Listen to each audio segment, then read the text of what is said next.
जय श्री राधे कृष्ण दोस्तों, आपका मेरे YouTube चैनल ज्ञान की गंगा में स्वागत है। भाद्रपद की कृष्ण पक्ष की षष्ठी तिथि को हल षष्ठी अथवा हल छठ के नाम से जाना जाता है। षष्ठी तिथि को श्री कृष्ण के बड़े भाई बलराम जी का जन्म हुआ था। कुछ लोग माता सीता का जन्म दिवस भी इसी तिथि को मानते हैं। बलराम जी का प्रधान शस्त्र हल तथा मूसल है, इसलिए उन्हें हलधर भी कहते हैं। उन्हीं के नाम पर इस पर्व का नाम हल षष्ठी पड़ा। हमारे देश के पूर्वी जिलों में इसे ललाई छठ भी कहते हैं। इस दिन महुए के दातुन करने का विधान है। इस व्रत में हल द्वारा जुता हुआ फल अथवा अन्न का प्रयोग वर्जित है। इस दिन गाय का दूध और दही का प्रयोग भी वर्जित है। भैंस का दूध व दही का प्रयोग किया जा सकता है। इस व्रत को करने की विधि इस प्रकार है। इस दिन प्रातः काल स्नान आदि के पश्चात पृथ्वी को लीप कर एक छोटा सा तालाब बनाया जाता है, जिसमें झरबेरी, पलाश, गुलर की एक एक शाखा बांधकर बनाई गई हर छठ को गाड़ देते हैं और इसकी पूजा की जाती है। पूजन में सतनाजा मतलब गेहूं, चना, धान, मक्का, ज्वार, बाजरा, जौ आदि का भुना हुआ लावा चढ़ाया जाता है। हल्दी में रंगा हुआ वस्त्र तथा सुहाग सामग्री भी चढ़ाई जाती है। पूजन के बाद निम्न मंत्र को बोला जाता है। इस मंत्र से प्रार्थना की जाती है। गंगा के द्वारे पर कुशावते, विल्व के नील पर्वते, स्नात्या कनखले देवी हरन संदवती पतिम, ललिते सुभगे देवी सुख सौभाग्य दायिनी, अनंत देहि सौभाग्यम मह्य तुभ्यम नमो नमः। हे देवी, आपने गंगा द्वार, कुशावर्त, बिल्लवक, नील पर्वत और कनखल तीर्थ में स्नान करके भगवान शंकर को पति रूप में प्राप्त किया है। सुख और सौभाग्य देने वाली ललिता देवी, आपको बारंबार नमस्कार है। आप मुझे अचल सुहाग प्रदान कीजिए। इस प्रकार प्रार्थना की जाती है। हल षष्ठी कथा प्रारंभ। एक गर्भवती ग्वालिन के प्रसव का समय समीप था।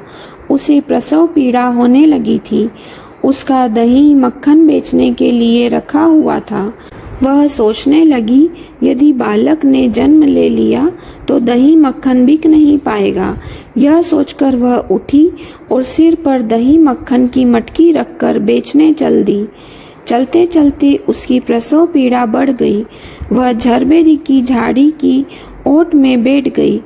उसने एक पुत्र को जन्म दिया। अल्हड़ ग्वालिन ने बालक को कपड़े में लपेटकर वहीं लिटा दिया और स्वयं मटकियां उठाकर आगे बढ़ गई। उस दिन हर छठ थी। यद्यपि उसका दूध व मक्खन गाय भैंस को का मिला जुला था, पर उसने बेचते समय यही बताया कि यह केवल भैंस का है, इसलिए उसका दूध दही बिक गया। जहाँ ग्वालिन ने बच्चे को छिपाया था, वहाँ एक किसान हल चला रहा था। उसके बैल बिदक कर खेत में मेड़ पर जा चढ़े। हल की नोक बच्चे के पेट से टकरा जाने से बच्चे का पेट फट गया। किसान ने तत्काल झरबेरी के कांटों से बच्चे के पेट में कांटे लगाकर उसे वहीं पड़ा रहने दिया। ग्वालिन ने लौटकर बच्चे को मृत पाया। ग्वालिन ने सोचा, यह मेरे पाप का फल है।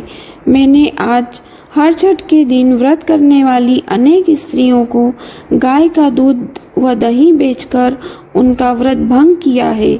उसी का मुझे दंड मिला है कि मेरा बच्चा मर गया है। उसने सोचा, मुझे लौटकर अपना पाप स्वीकार कर प्रायश्चित करना चाहिए। वह लौटकर वहां आई जहां उसने दूध व दही बेचा था। उसने गली मोहल्ले में घूम घूम कर अपने दूध व दही का सारा रहस्य जोर जोर से आवाज लगाकर प्रकट कर दिया। यह सुनकर स्त्रियों ने अपने धर्म रक्षा के विचार से उसे आशीष दी। जब वह वापिस उसी खेत में पहुंची तो उसे उसका पुत्र जीवित अवस्था में मिला।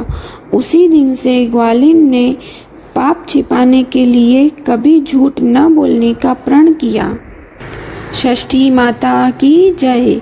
गोपाल कृष्ण भगवान की जय।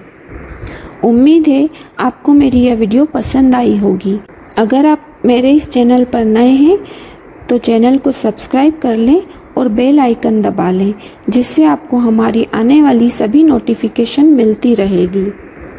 हमारे इस चैनल पर भादो महीने में श्रीमद् भागवत कथा भी सुनाई जा रही है। आप उसका लाभ भी अवश्य उठावें।